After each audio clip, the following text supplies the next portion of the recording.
In the last video, I showed you the fuel system, the systems and the phases behind nutrition coaching. Here is the problem. You can get the food perfect and still lose everything the second life gets loud. That's the reset cycle. Holiday hits, work trip hits, bad week hits, the plan collapses and you spend the next fortnight just getting yourself back to where you already were. Today I'm giving you the system that stops that. It's not about willpower. I'll give you the structure that means a bad week costs you a bad week, not 2 months. Look, sometimes the disruption is brutal. It's illness, it's family emergency, it's a genuine work crisis. That's real. That's not making excuses. But most of what wrecks people isn't that. It's a decent disruption that turns into a fortnight of guilt because there was never a plan for what happens after it. The disruption doesn't have to become the drift that follows. So this week, track 5 things. Look at sleep, hydration, steps, stress, and energy. Not to hit targets, but to find your trigger. For most people, one of these goes first, and it drags the rest behind it. Energy dips, training gets skipped, stress spikes, steps disappear. Find which one moves first for you.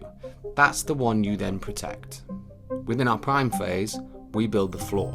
It's the lowest version of training and steps that you keep on hard weeks, plus a lights out or wind down time you don't push past. We're not looking for perfect sleep targets that you can't control, but we're looking at a bedtime that you can. Again, Andy from our first video is a great example. His floor was 2 sessions a week and a walk on days that he's not in the gym. It's nothing heroic, but it's deliberately low. When shit hit the fan for him, it's storm wrecked his roof and a near $2,500 clawback on a car, all landed in the same week. This is the target that we aimed for, and this is the actual point. He didn't decide anything in the middle of that week. He'd already decided weeks before. 2 sessions, no negotiation. No sitting there working out whether he had it in him or not. The decision was already made, so there was nothing left to argue with himself about. He actually ended up doing 4 sessions and 12,000 steps a day that week. That's not the lesson though. The lesson is the floor was set before the week started, before the week got hard, so there was no decision left to make. Set yours now. Minimum sessions, minimum steps, a lights out time. Numbers that hold on the weeks that are just fucking hard. Numbers that you can achieve in almost any week. There are going to be weeks that just flatten you completely. Those are different, and they need a different thing. So the floor is for the weeks that you can't see coming. This is for the ones that you can.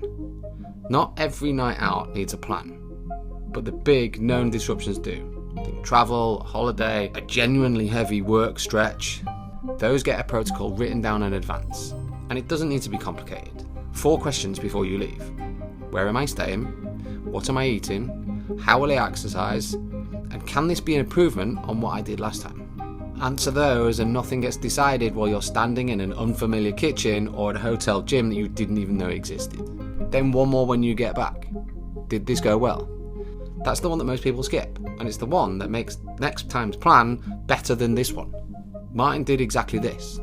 He went to Tenerife, weight went up, exactly like it would for anyone. The difference was, he already answered those questions before he left. There was no reset week, there was no punishment, it was straight back into the plan the day he landed, because the plan for landing already existed. Before your next known disruption, answer those questions. Decide what the week looks like before standing in it, not while you're standing in it. And again, this isn't about perfection. Martin gained some weight, but he didn't let 1 week turn into 2 months. That's the point. That brings us on to own. Same as the fuel system. This phase isn't a switch, it's staged. There's full support first, then it's shared calls next, then you're doing it alone. Here's what it actually feels like when it clicks. Life gets loud and there's no panic. There's no spiral. There's no dramatic Monday where you promise yourself you'll be perfect from now on. You just drop to your floor, quietly, before anyone has to tell you. Then you carry on. That's it. There's no guilt attached, because the floor was always allowed. That's the whole shift. From a bad week meaning failure to a bad week just meaning the floor.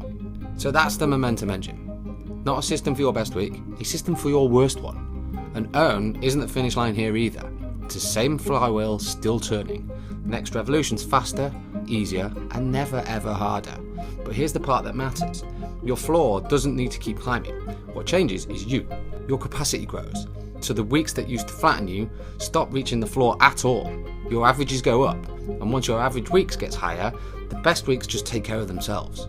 Next time, we'll take a look at the progress machine, the training system that actually connects the effort you're putting in to the results you're supposed to be seeing.